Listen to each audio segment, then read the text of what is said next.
The Great Gatsby by F. Scott Fitzgerald. Introduction. My name is Nick Carraway. I was born in a big city in the Middle West. My family has been well known there for 70 years. My father's university was Yale, and I went there too. I graduated in 1915 and then went to fight in the Great War. When I came back from the war, life in the Middle West was dull. I could not settle down. I decided to go east and learn the bond business. My father agreed to pay my expenses for the first year. So, in 1922, I went to New York. I had planned to stay in the East for several years, but I was there for only one summer. This book is the story of that summer.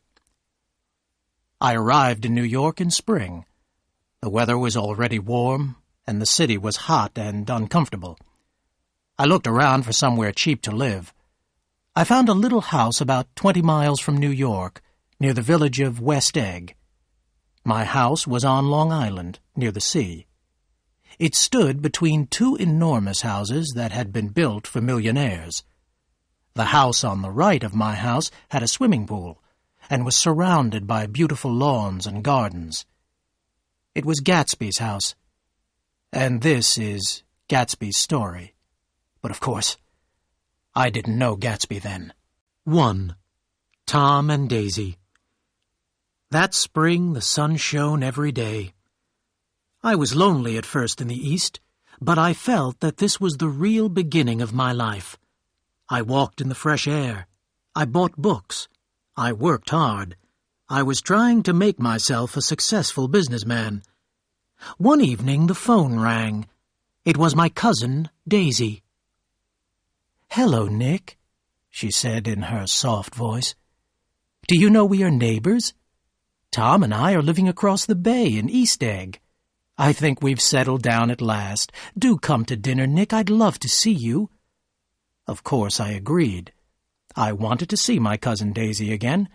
She had married Tom Buchanan, a man I had known at Yale University. Tom had been a famous football player at college. His family was very rich, and Tom had spent money carelessly. Now he and Daisy had left Chicago, where I had last seen them. After the war, they had traveled around America and Europe. I didn't believe they had really settled down. They were too rich and too restless. So, a few days later, I drove over to East Egg. The Buchanan's house was a big one, overlooking the bay. Lawns and gardens started at the house and went down to the sea. It was late afternoon, and the weather was warm and windy. All the windows at the front of the house were wide open. Tom Buchanan stood on the porch, his legs wide apart. He was a fair-haired man of about 30. He wore smart riding clothes, and his body looked strong and cruel. We talked for a few minutes on the sunny porch. "I've got a nice place here," Tom told me. He took hold of my arm and showed me the outside of the house. Then we looked at the rose garden and walked down to the sea. There was a big motorboat at the end of the dock. "Come inside now and see Daisy," Tom said. We walked into the house and into a high room with windows at either end. The windows were open, and the wind blew the curtains up towards the ceiling, then down towards the thick carpet. Two young women were sitting on an enormous couch. Their white dresses blew about in the wind until Tom shut the windows. The younger girl on the couch was Miss Baker. The other girl was my cousin Daisy. Daisy leant forward and gave a charming little laugh. "I'm so very happy to see you again," Daisy said. Her eyes were bright and exciting, but her smile was sad. I told Daisy that I had stayed in Chicago on my way to New York. Lots of friends had sent her their love. "That's wonderful," Daisy cried. "Let's go back, Tom, tomorrow." "I'm staying here in the East," Tom said firmly. "I'll never live anywhere else." At that moment, drinks were brought in. Miss Baker did not take one. "No, thanks," she said. I'm in training." Tom looked at her in surprise. "You are?" He took his drink and drank it quickly. "I don't know how you get anything done." I looked at Miss Baker and wondered what she did. She was slim, with gray eyes and a pale, unhappy face. I was sure I had seen her before. "You live in West Egg," Miss Baker said to me. "I know somebody there. Gatsby. You must know Gatsby." "Gatsby?" Daisy asked quickly. "What Gatsby?" Before I could answer, we were told that dinner was ready. Tom Buchanan led me from the room. We were dining outside, on the porch. 4 candles were burning on the table. "Why candles?" said Daisy, putting them out. "It's not dark enough for candles." Miss Baker sat down at the table and yawned. "We ought to do something," she said in a tired voice. "Oh, all right," said Daisy. "What shall we do? What do people do, Nick?" she asked me. When dinner was nearly over, the phone rang in the house. The butler came out and said something quietly to Tom. Tom stood up without saying anything and went inside. Daisy smiled at me across the table. Then she suddenly stood up and walked quickly into the house. Miss Baker leant forward in her chair. "Mr. Gatsby is my neighbor," I began. "Shh! Don't talk. I want to see what happens," Miss Baker said. "Is something happening?" I asked. "Don't you know?" Miss Baker said. "Tom's got a woman in New York. I thought everyone knew. But she shouldn't phone him at home, should she?" At that moment, Daisy and Tom came back together. "So sorry we had to leave you," Daisy said. The candles were lit again. We sat for a while in silence, finishing our wine. Then Tom and Miss Baker walked back into the house.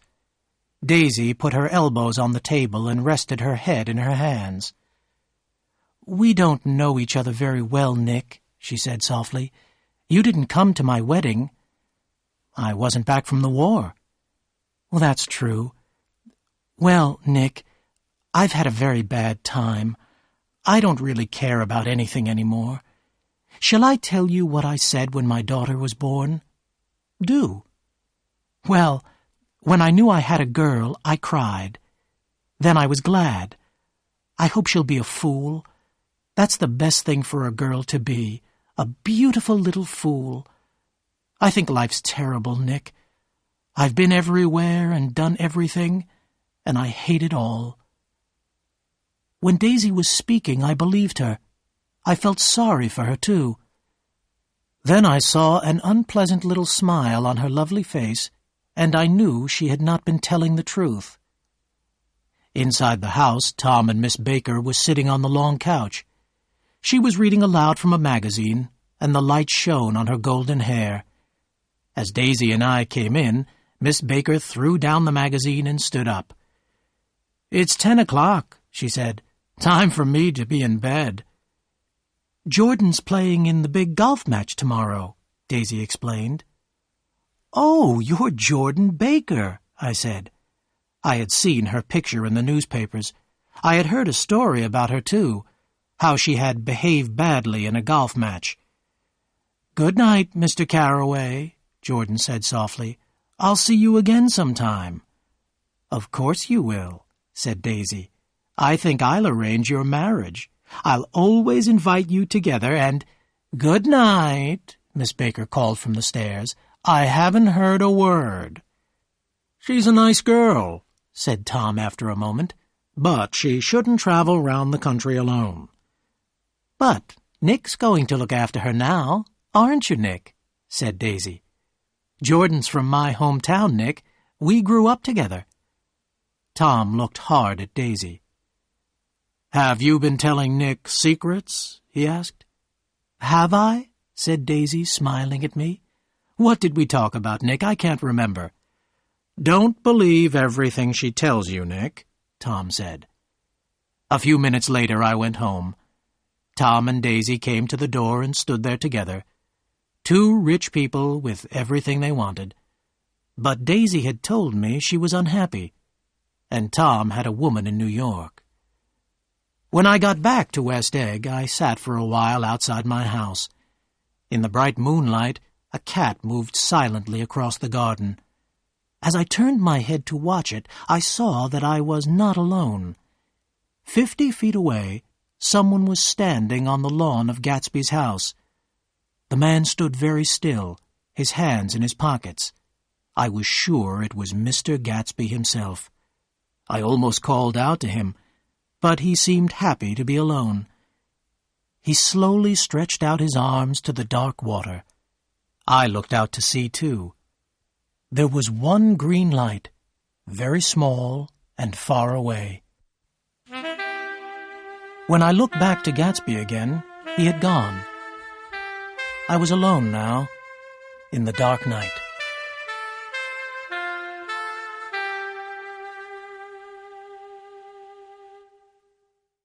Two.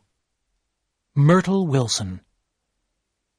About halfway between West Egg and New York, the railroad crosses a dirty, narrow river. Trains always wait there.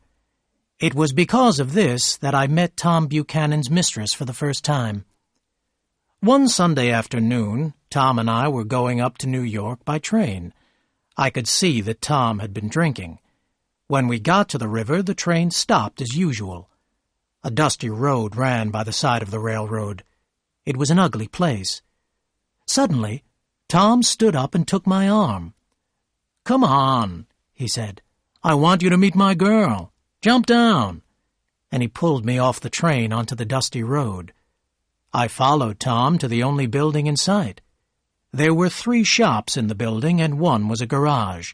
The sign said, "Repairs, George B. Wilson. Cars bought and sold." Tom and I went into the garage. There was one dusty old car in the corner. As I was looking around in surprise, a thin man came out of the office. "Hello, Wilson, old man," Tom shouted. "How's business?" "Not bad," said Wilson unhappily. "When are you going to sell me that car?" "Next week. My driver's working on it now." "He works slow, doesn't he?" said Wilson. "No, he doesn't. And if you feel like that, I can sell it to someone else," Tom said angrily. "Well, I don't mean that," said Wilson. His voice stopped. I heard footsteps on the stairs. Then a woman was standing in the doorway. She was in her middle 30s. She was not beautiful, but her face and body were full of life. She smiled slowly and walked past her husband. She shook hands with Tom and looked into his eyes. "Why don't you get some chairs, George, so everyone can sit down?" she said. "All right," said George Wilson hurriedly, and he went towards the little office. "I want to see you," Tom said quickly to the woman. "Get on the next train. I'll meet you in New York." "All right." She moved away. George Wilson came out with 2 dusty chairs, but Tom had already turned to go.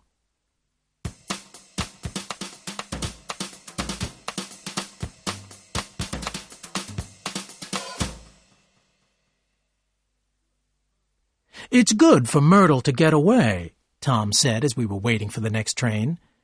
"Doesn't her husband care?" "Wilson? He thinks she goes to New York to meet her sister. He's a fool." And so, Tom Buchanan, his girl, and I went up to New York. But Mrs. Wilson sat in another part of the train. At the station in New York, she bought magazines and perfume. We all got into a taxi. Almost at once, Mrs. Wilson told the driver to stop.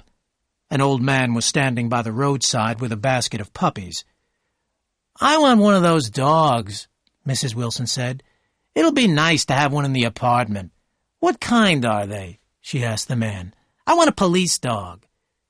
The old man looked into the basket. "I got all kinds, ma'am," he said, pulling out a puppy. "Well, that's not a police dog," said Tom. "No," said the old man. "Well, I think it's cute," said Myrtle Wilson. "How much is it?" $10, ma'am." "Well, here's your money," said Tom impatiently to the man. You can get 10 more dogs with it." We drove over to Fifth Avenue, and I tried to leave them there. "No, you don't," said Tom quickly. "Myrtle wants you to see the apartment, don't you, Myrtle?" "Sure," Myrtle Wilson said. "I'll phone my sister, Catherine. People say she's beautiful." So we drove on until we came to the apartment house. Myrtle Wilson got out of the taxi like a queen. "I'm going to ask the McKees to come up," she said in the elevator. "They live in the apartment below, and I'll phone my sister, too, of course." The apartment was 4 small rooms on the top floor. The living room was crowded with furniture. Mrs. Wilson sent the elevator boy out to buy food for the dog. Tom took a bottle of whiskey from a locked cupboard. I have been drunk only twice in my life. The second time was that afternoon. I remember Myrtle Wilson sitting on Tom's knee. After a time, I went out to buy some cigarettes. When I came back, the living room was empty. So I sat there smoking and reading the magazines. Just as Tom and Myrtle came out of the other room, the sister, Catherine, arrived. She was about 30, thin and red-haired, with a white face. Then the McKees came up from the apartment below. Myrtle Wilson had changed her dress. It was very tight and looked expensive. Her laughter and the way she moved had changed, too. She spoke and walked like a rich, fashionable woman. "I like your dress," said Mrs. McKee. "This old dress? I've had it for years," Myrtle laughed. "Have something to drink," Tom said to the McKees. "Get some more ice, Myrtle, before everyone goes to sleep." "I told the boy about the ice," Myrtle said angrily. "These people, you have to tell them all the time." Myrtle's sister, Catherine, sat down beside me on the couch. "Do you live on Long Island, too?" she asked me. "I live at West Egg." "Really? I was at a party there about a month ago, at the house of a man called Gastby. Do you know him?" "I live next door to him." "Do you? He's awfully rich, you know. People say he got his money from Germany in the war. I'm afraid of him." Catherine moved closer and looked across the room at Tom and Myrtle. "Both of them are unhappily married," she said. "But Tom's wife is a Catholic. She won't divorce him." I knew this was untrue, and I was shocked. "Why'd you marry Wilson, Myrtle?" Catherine called across the room. "Nobody made you do it." Myrtle laughed. "Well, I thought he was a gentleman. I must have been crazy." Tom now sent the elevator boy to buy some sandwiches and a second bottle of whiskey. I wanted to go home. I went to the window and looked down into the dark street. Were people looking up at our lighted window and wondering what was going on? Myrtle Wilson called to me to sit down again. She began to tell me about her first meeting with Tom. "It was on the train," she said. "We couldn't stop looking at each other. When we got to New York, we got into a taxi together. I was so excited that I couldn't see where we were going, but I didn't care. You can't live forever, you know. You can't live forever." The room was filled with Myrtle's loud, false laughter. She turned to Mrs. McKee. "My dear," Myrtle said, "I'm going to give you this dress. I'm getting another tomorrow. I've got so many things to buy, a collar for the dog, an ashtray, and I must go to the hairdresser's." It was 9 o'clock. Then I looked at my watch again. It was 10. The room was full of smoke. People were coming and going, shouting to each other across the room. At about midnight, Tom and Myrtle started to argue. "Daisy, Daisy, Daisy," Myrtle Wilson was shouting. "I'll say her name whenever I want to. Daisy, Daisy." With a short, hard movement, Tom Buchanan hit her across the nose. Myrtle cried out with pain. Someone got towels. Then the towels, covered with blood, were all over the floor. People were screaming and shouting. Myrtle Wilson lay on the couch. Her nose was still bleeding, and she was crying loudly. Mr. McKee woke up and walked towards the door. I picked up my hat and followed him out. We went down in the elevator together. Then I was on the station, half asleep, waiting for the early morning train to West Egg.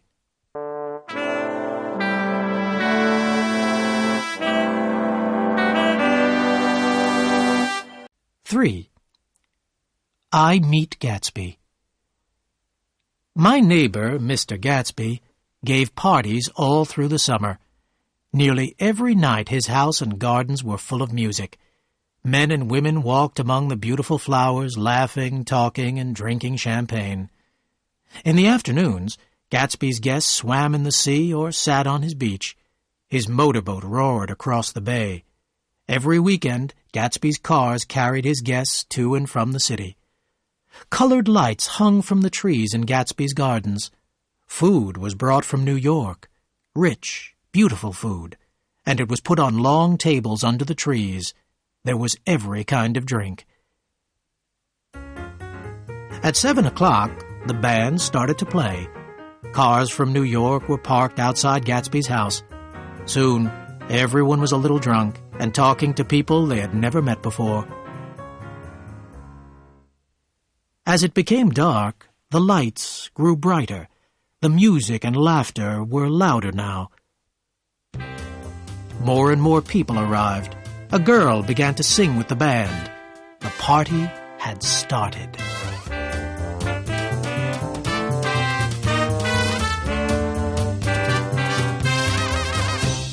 Not all these people had been invited to Gatsby's house.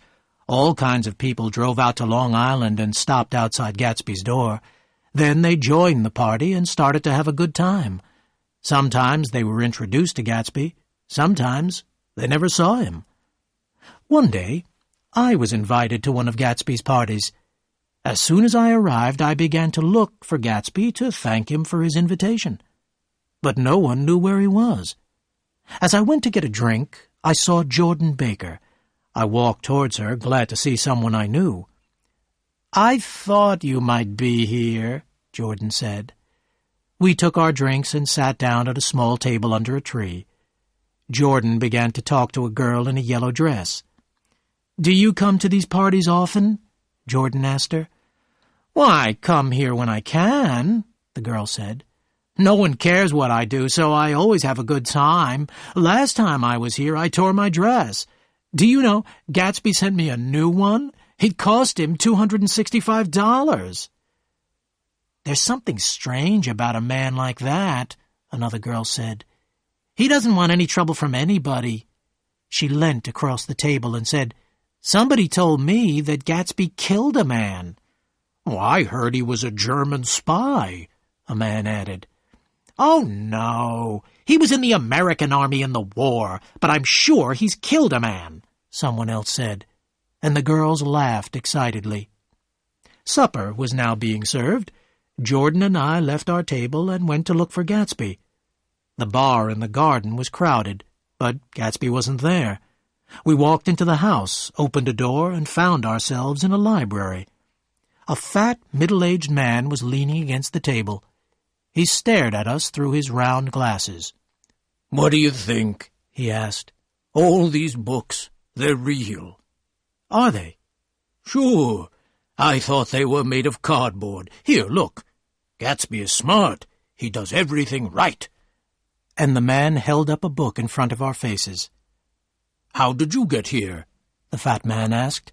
"I was brought. I've been drunk for a week." He shook hands with us and smiled.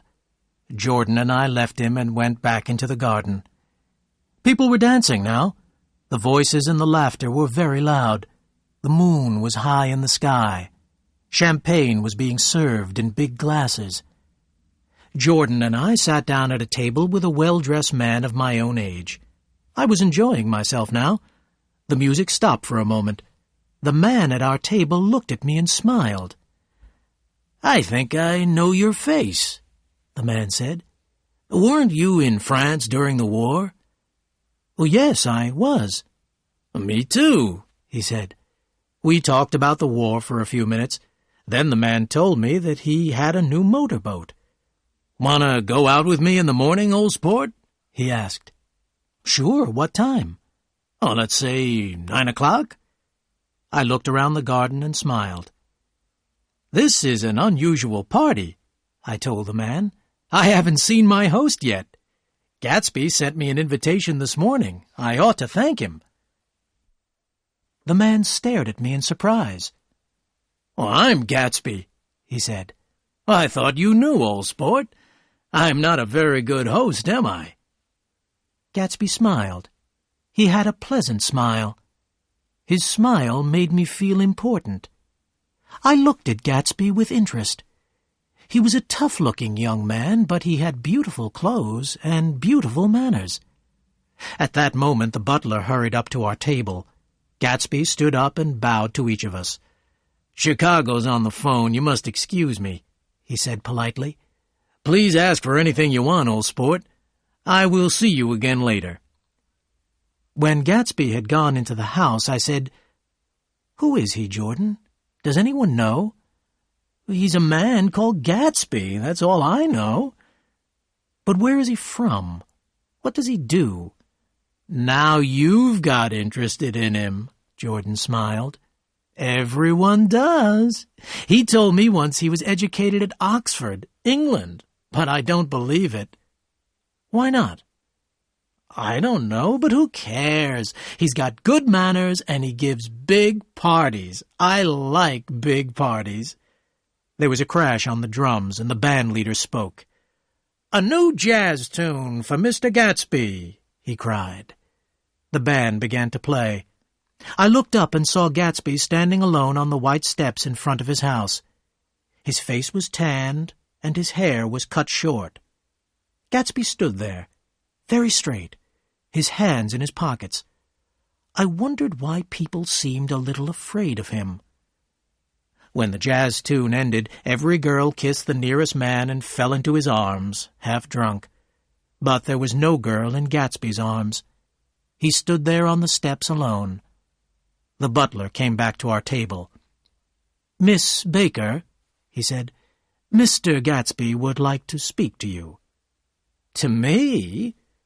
Jordan got up slowly and walked into the house.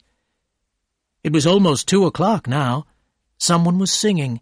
I went into the house to listen. A tall woman was standing by the piano, very drunk. As she sang, she cried. Suddenly, she dropped her glass and fell back into a chair, fast asleep. It was time to go home. As I walked towards the door, Jordan Baker and Gatsby came out of the library together.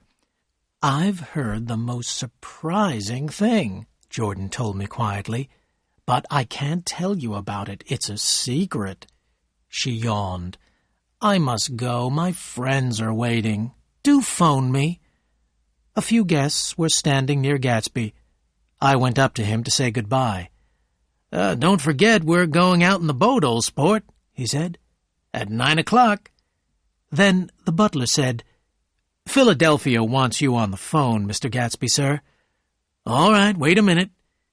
Gatsby smiled at me. "Good night, old sport. Good night." I walked down the steps. The lights of a dozen cars shone on the gardens.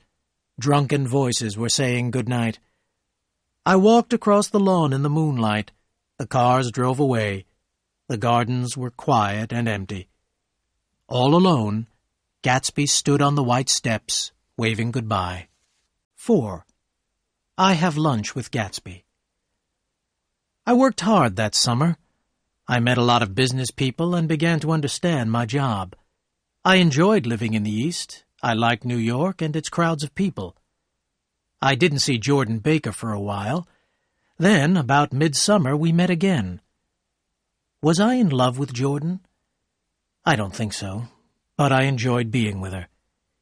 Gatsby went on giving parties, and Jordan and I went to some of them. All the most fashionable people went to Gatsby's parties. They came to Gatsby's house, drank his wine, and told each other crazy stories about him. He's a bootlegger, a crook, a gambler. He's killed a man. All these things were said about Gatsby, but no one knew the truth about him. And while he went on giving parties, no one cared. One morning, late in July, Gatsby's car stopped outside my door. It was the first time Gatsby had called on me. "Good morning, old sport," he said. "You're having lunch with me today. We can drive up to New York together." Gatsby got out of his beautiful yellow car and stood beside it proudly. "It's pretty, isn't it, old sport?" he said. "Have you seen it before?" Of course I'd seen it. Everyone in West Egg knew Gatsby's car. Yellow and silver, it shone in the morning sun. We made ourselves comfortable on the green leather seats and set off for New York. I hadn't talked much to Gatsby before. I was interested in him, but I knew very little about him. As he drove along, Gatsby didn't say anything at first. Then suddenly he spoke. "Look here, old sport," he said. "What do you think of me?" Before I could answer, Gatsby went on. "You must have heard a lot of stories about me. Well, now you're going to hear the truth. I'm the son of rich people in the Middle West. They're all dead now. I grew up in America, but I was educated at Oxford. All my family went there." Gatsby looked at me for a moment. He was talking quickly, and I didn't believe a word he was saying. "What part of the Middle West are you from?" I asked. "Oh, San Francisco." "San Francisco? But that's not—" "My family died," Gatsby went on in a slow, sad voice. "After that, I lived all over Europe. I traveled, collected jewels, hunted animals. I was spending money to forget something very sad." I was so sure now that Gatsby was lying that I almost laughed. "Then the war came, old sport," Gatsby said. "I was glad. I tried to die, but I couldn't. I was a success. I won medals. Look, here's one of them." Gatsby took a medal out of his pocket. I looked at it in surprise. "Major J. Gatsby," I read, "for valor extraordinary." Then Gatsby took out a photograph. "I always carry this, too. Taken at Oxford." In the photograph, some young men were standing outside a college gate. I recognized Gatsby. Was he telling the truth, then? "I'm going to ask you a favor," Gatsby said, putting the photograph away. "That's why I've told you about myself.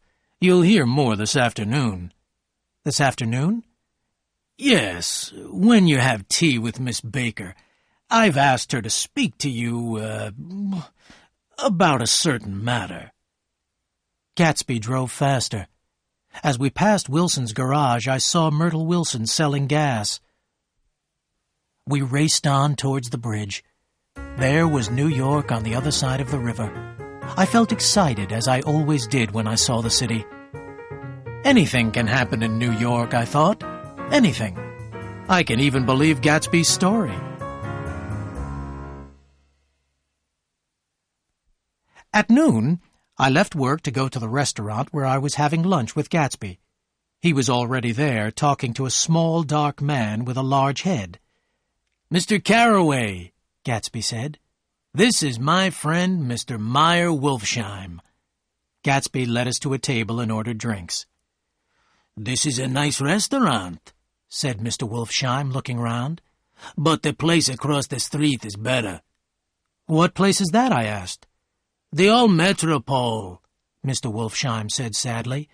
"I remember the night they shot Rosie Rosenthal over there. Shot him 4 times and then drove away. Poor Rosie. He was a good friend of mine." The food arrived, and Mr. Wolfsheim began to eat greedily. All the time he was eating, he was watching everyone in the room. Gatsby suddenly looked at his watch. He stood up and hurried out.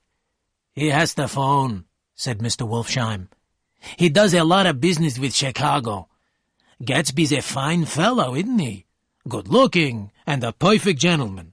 He's an Oxford man, you know." "Oh, is he? Have you known Gatsby for long?" I asked.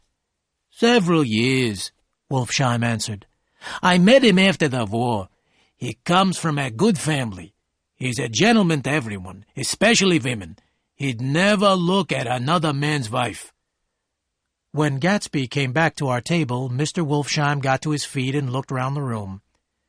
"I have enjoyed my lunch," he said, "but I've got to leave you 2 young men now," and he hurried away. "Wolfsheim's well known on Broadway," Gatsby told me. "Well, who is he, then? An actor?"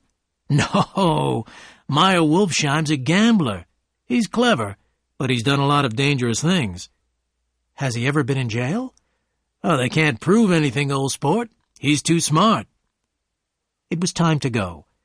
As we stood up, I saw Tom Buchanan on the other side of the crowded room. When he saw me, Tom came over.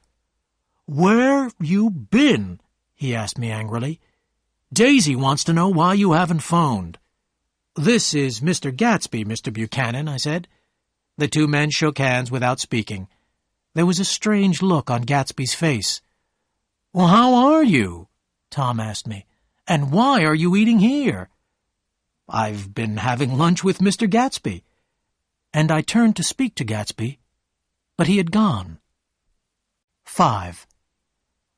Daisy and Gastby. Start of the dream. Later that afternoon, I met Jordan Baker at the Plaza Hotel. After tea, she told me that Gastby had known Daisy. They had known each other in the Middle West 5 years before. "Daisy and I grew up in the same town," Jordan began.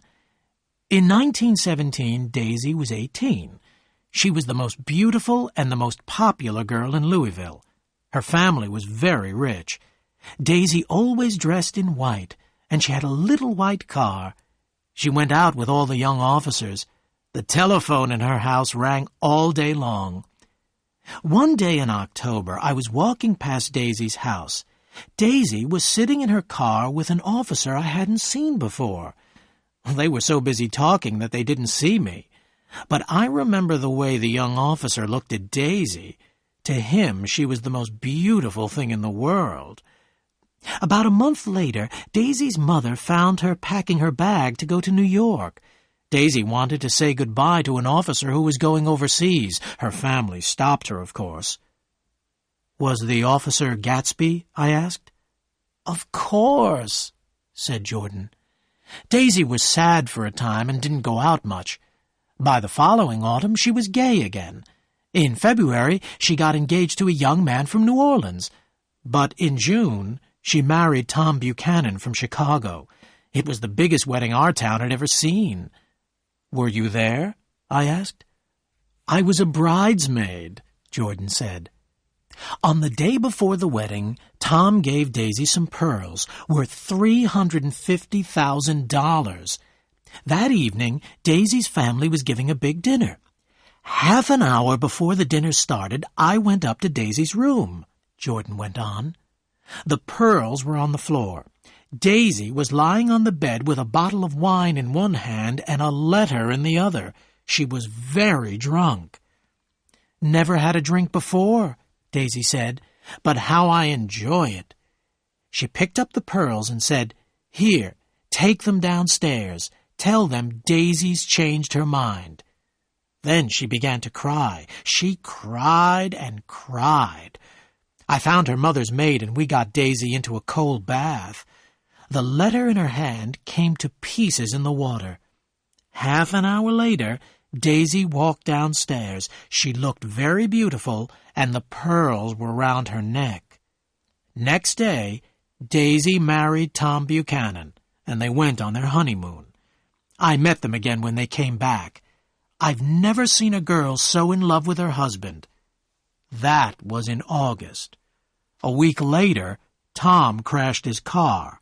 The girl with him broke her arm, and the story got into the papers. The girl was a maid from the hotel. The following April, Daisy had a baby girl, and the family went to France for a year. Then they went back to Chicago. Well, about 6 weeks ago, I asked you about Gastby, Jordan went on. Daisy heard me. She knew he was the same man she had known in Louisville. "It's strange that Gastby came east, too," I said. "But it isn't strange at all," Jordan replied. "Gastby came here to be near Daisy. He can see her house across the bay." Then there was a reason for all those parties. Gastby had hoped that one evening Daisy would walk into his house. "Gastby wants you to do something for him," Jordan was saying. "He wants you to invite Daisy to tea. Then he'll call in, too. He wants to show Daisy his house." I thought for a moment. Gastby wasn't asking very much. He had waited 5 years. He had given big parties to strangers. And why? To see Daisy one afternoon at tea. "Does Daisy want to meet Gatsby again?" I asked. "Oh, she doesn't know about it," Jordan answered.